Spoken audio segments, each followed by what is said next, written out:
Hi beautiful people, welcome to our very first video. My name is Jared, beautiful girlfriend behind the camera right now, Lisa. Today we're going to be talking about absolutely unique island of Indonesia called Sumba. It's our very first video. As I mentioned, please be okay with the fact that it's not going to be perfect. Not the cutting, not the editing, nothing whatsoever, but I'm pretty sure you'll like it because it's definitely worth a look. Alright, so what is Sumba? It is this beautiful tropical island with so much experience to be had. A lot of amazing beaches, waterfalls, indigenous population still living in a period seemed to be lost in time. It is a couple islands east of Bali. For all of you know, probably know Bali a little bit better than the rest. And to the south of Flores. And it really is one of these places that's still not really well traveled. Not many people know of it very much, and that's why we're making this video, to try to inform you on how to get there, what places you should visit, and really how to have a local experience as we did. Camping on the beaches, riding on a scooter, living more like the locals.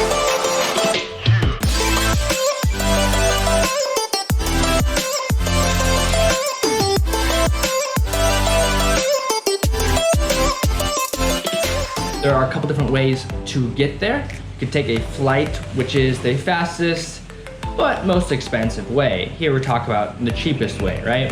What we did was we took a boat called a Pelni boat from Benoa Harbor in the south of Bali. That took us to Labuan Bajo in Flores, so we could explore Komodo and stuff first. That was supposed to be 30 hours, took us about 37. It's always longer than say. Also, you can take it from that same harbor in Bali directly to Sumba, to a city called Waingapu. But for us, we took it to Labuan Bajo, saw Komodo, these other amazing islands, rented a scooter for about a month, and then took a ride of about 7 hours, 230 kilometers or so, down to Aimere, which is a port city in the south of Flores. From there, we first missed our ferry, because don't believe the times online. Always double check with the exact ferry or port that you go to. Always learn from our mistakes. And then we took a morning ferry, about 6 hours, really not bad, with our scooter to Waingapu to start our adventure on Sumba.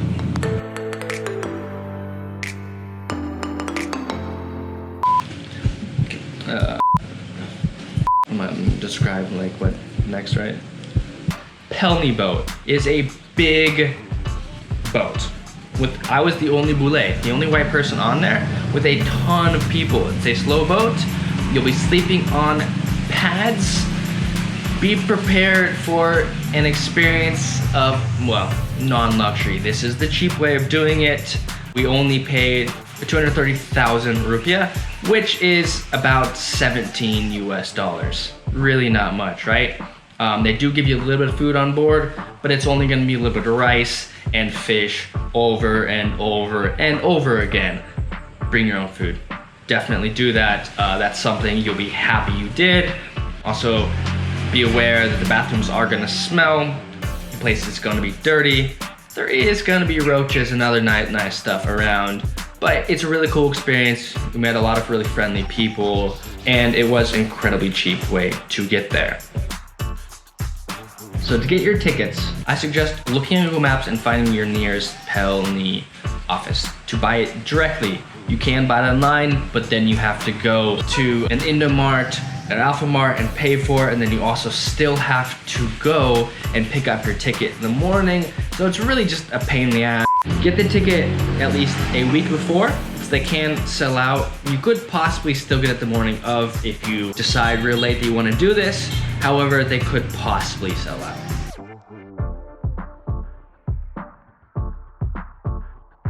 The ferry is going to be a similar experience. We did not go to the sleeping quarters because they were just, well, they were bad. We stayed in the chairs next to the loud blaring speakers of their own techno music and tried to get a nice rest. On the way there, it's in the morning, and on the way back, it is at night. So just know that right now it was 8 a.m. going and 10 p.m. returning. You have to arrive 2 hours early, so you can make sure to get a ticket for your scooter to bring it on board. It will be extra, of course, but it's worth it. And then to get your ferry ticket, that is pretty easy. Just go to the ferry office in the morning, 2 hours beforehand, and pay for your ticket for yourself and for your scooter if you're gonna do it that way. Easy as.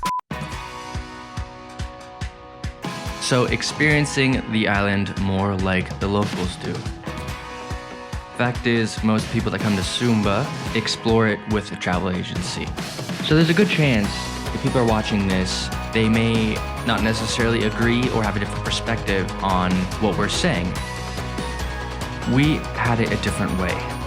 Since we camped on the beaches, every single day there'd be a lot of locals that would come up to us, chat with us. This was great. We really wanted to talk with the locals and interact with them, get their stories about the island and hear how they feel about everything. This was great. We had many instances in which groups, couples, whatever, came and chat with us for a while. On these beaches, some of them we had to pay just a little bit. That was completely fine. We are okay with giving a little bit of money wherever we can to help support them. We don't have much, but giving what we can is fine. It helps them out a lot. Another big thing is that on this tropical island, the sea is the livelihood. Everybody collects from the ocean. We saw at every single beach we'd go to, a lot of them were surrounded by beautiful corals. People would go out there and collect everything, snails and crabs and fish and really whatever else you could imagine that is edible in the ocean. So we took point. We thought that was really cool. We wanted to do that ourselves. So in a lot of spots, we did that. We would go out there at low tide and search under rock. We even tried to go fishing unsuccessfully, and we're able to collect a good amount and eat these local foods right there, literally meters in front of our camping spot. That was really cool. In other instances, we would buy fish from the local fishermen that were able to catch bigger fish than we were able to, and again, support some more locals with the little bit that we have while having a delicious meal. Everything cooked on the fire, same way that they do. Most of the villages don't have electricity, running water, therefore, of course, they would be cooking on fire, using it as light, the same as us. There's also one cool experience we had. At one of the beaches, we were actually on a village elder's land.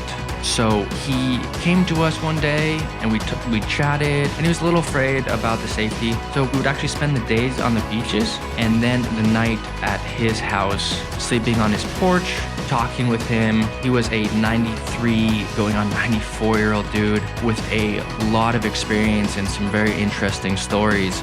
That experience was definitely a big impact on us. A lot of these locals really do enjoy tourists coming by, interacting with them. As I mentioned, they don't have much interaction, but if you're able to go experience with them, bring somebody, of course, that speaks Bahasa so you can interact, and please go out there and do it. In the next video, we're going to talk more about these locals, mostly in the villages outside the city where the beautiful beaches are, about their point of view, the poverty, their aspect in life, a little more their viewpoint and how they live, and then also on how it relates to us as tourists on the island. So please check out our next upcoming video, and thank you so much for watching.